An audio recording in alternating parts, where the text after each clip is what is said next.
सिवान में ऐसे बहुत सारे अलग अलग क्षेत्रों के लोग हैं जिन्होंने बहुत बढ़िया सिवान का काम किया है। सिवान में अपने अपने क्षेत्रों के बहुत ही ईमानदारी के साथ, बहुत ही कर्तव्यनिष्ठता के साथ काम कर रहे हैं। तो उन्हीं लोगों को एक सम्मान करने का ये कार्यक्रम है। इसमें लगभग अलग अलग क्षेत्रों के, शिक्षा का क्षेत्र हो, स्वास्थ्य का क्षेत्र हो, आपको पत्रकारिता का क्षेत्र हो, समाज सेवा का क्षेत्र हो, खेल का क्षेत्र हो, हर क्षेत्र में अपने अच्छा काम करने वाले लोगों को 4 श्रेणियों में बांटा गया है। पहला श्रेणी है शिक्षा गौरव सम्मान।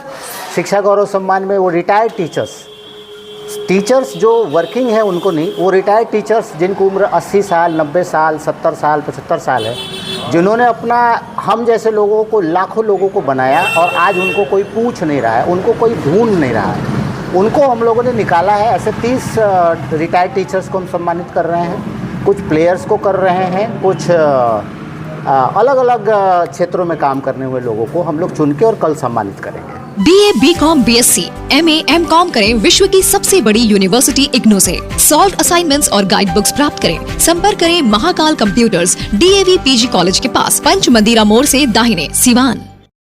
एम्स नई दिल्ली व सफदरजंग नई दिल्ली के सीनियर डॉक्टर अब आपके शहर सिवान में। डॉक्टर उमेश, नवजात एवं शिशु रोग विशेषज्ञ, चिकित्सा पदाधिकारी, सदर हॉस्पिटल सिवान। डॉक्टर उमेश जो आपके बच्चों का कर रहे कुशल व बेहतरीन इलाज। सुशीला देवी हॉस्पिटल, डॉक्टर उर्मिला अखौरी के सामने, hospital road Siwan. Mobile number 9199720654 और 7250722154। सर बताया जाए, प्रेस कॉन्फ्रेंस का आयोजन किया गया, किस लिए आयोजन किया गया? देखिए, ये प्रेस कॉन्फ्रेंस का आयोजन इसलिए किया गया है कि कल एक रूट केयर फाउंडेशन का कार्यक्रम है जो एक सम्मान समारोह के तौर पे हम लोग कर रहे हैं।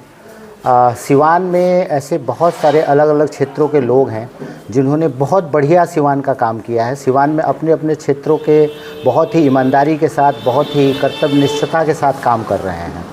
तो उन्हीं लोगों को एक सम्मान करने का ये कार्यक्रम है। इसमें लगभग अलग अलग क्षेत्रों के, शिक्षा का क्षेत्र हो, स्वास्थ्य का क्षेत्र हो, आपको पत्रकारिता का क्षेत्र हो, समाज सेवा का क्षेत्र हो, खेल का क्षेत्र हो, हर क्षेत्र में अपने अच्छा काम करने वाले लोगों को 4 श्रेणियों में बांटा गया है। पहला श्रेणी है शिक्षा गौरव सम्मान। शिक्षा गौरव सम्मान में वो रिटायर्ड टीचर्स जो वर्किंग है उनको नहीं, वो रिटायर्ड टीचर्स जिनको उम्र 80 साल, 90 साल, 70 साल, 75 साल है, जिन्होंने अपना हम जैसे लोगों को, लाखों लोगों को बनाया और आज उनको कोई पूछ नहीं रहा है, उनको कोई ढूंढ नहीं रहा है, उनको हम लोगों ने निकाला है। ऐसे 30 रिटायर्ड टीचर्स को हम सम्मानित कर रहे हैं, कुछ प्लेयर्स को कर रहे हैं, कुछ अलग अलग क्षेत्रों में काम करने हुए लोगों को हम लोग चुन के और कल सम्मानित करेंगे। आप सर क्या सोचे कि इतने अच्छे कार्य कर रहे हैं लोग समाज में, उनको सम्मानित किया जाए? पहले तो ऐसा लोग नहीं सोचते थे। रूट केयर फाउंडेशन ही क्यों आ गया है?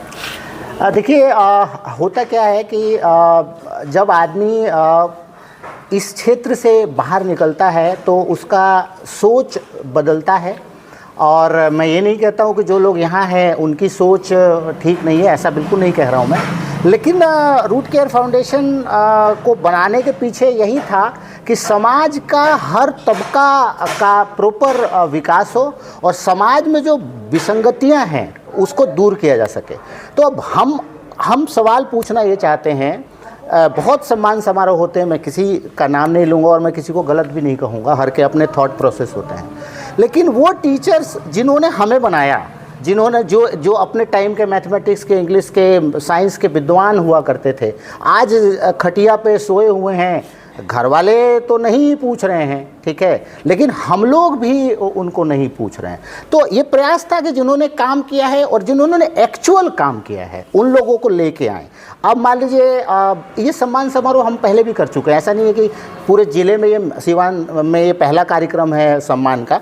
ये 2 कार्यक्रम हम लोग ऑलरेडी कर चुके हैं, एक महाराजगंज ब्लॉक में और एक गोरियाकोठी ब्लॉक में, अलग अलग साल में। 2021 में हमने महाराजगंज किया था, 2023 में हमने गोरियाकोठी किया था।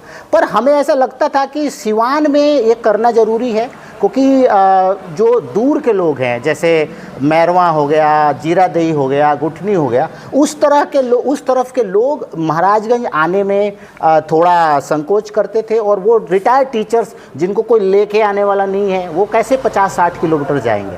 तो इस तरह का कार्यक्रम हम लोगों ने सिवान में किया, ताकि सिवान के भी लोगों को इसमें शामिल होने का मौका मिले।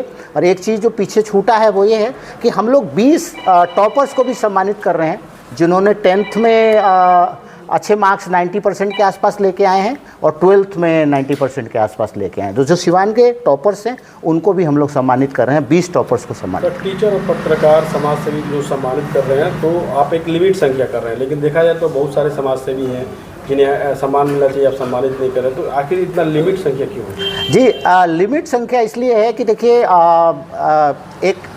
एक अतिथियों के आने का समय फिक्स होता है, उनके जाने का समय फिक्स होता है। ये एक सबसे इम्पॉर्टेंट बात है। मैं ये नहीं कहूँगा कि बाकी लोग जिनको चुना है उसके बाद वो उसके काबिल नहीं है, बिल्कुल मैं ऐसा नहीं कह रहा हूँ। एक टाइम कंसेंट है, अगर टाइम की कमी है, ये रीज़न है कि हम लोगों ने कम लोगों को बुलाया है, जिसमें 30 टीचर्स हैं, 16 पत्रकार हैं, 5 समाज सेवी हैं, और 5 वैसे लोग हैं जिन्होंने सिवान का नाम देश दुनिया में बढ़ाया है। तो ये टोटल 57 है। 20 और बच्चों को हमने बाद में ऐड किया, कुछ ऐसा दबाव पड़ा कि नहीं बच्चों को भी सम्मानित करना चाहिए, तो 10 बच्चे हम टॉपर्स का किया। लेकिन ये सम्मान समारोह हर दूसरे साल में होगा, हर साल नहीं होगा, हर दूसरे साल में होगा। तो बाकी जो लोग इस बार अकोमोडेट नहीं हो पाए हैं वो अगले में होंगे। इसका लेकिन एक ही पॉइंट है कि किसी भी क्षेत्र में आपका काम बहुत ईमानदारी और कर्तव्य निष्ठा से होनी चाहिए। एक प्रॉपर टीम इस पे काम करती है, और एक ही टीम नहीं काम करती है, 5-6 अलग अलग टीम काम करती है। अलग अलग टीम मेरे पास नाम भेजते हैं, उसके बाद हम लोग बैठ के उस पर डिसाइड करते हैं। जो कॉमन नाम्स होते हैं, जो कॉमन नाम होते हैं 5 टीम के, उसको हम लोग करते हैं, ताकि एक आदमी गलती कर सकता है, 5 टीम अलग अलग गलती नहीं कर सकती। जी। कार्यक्रम स्थल क्या है सर?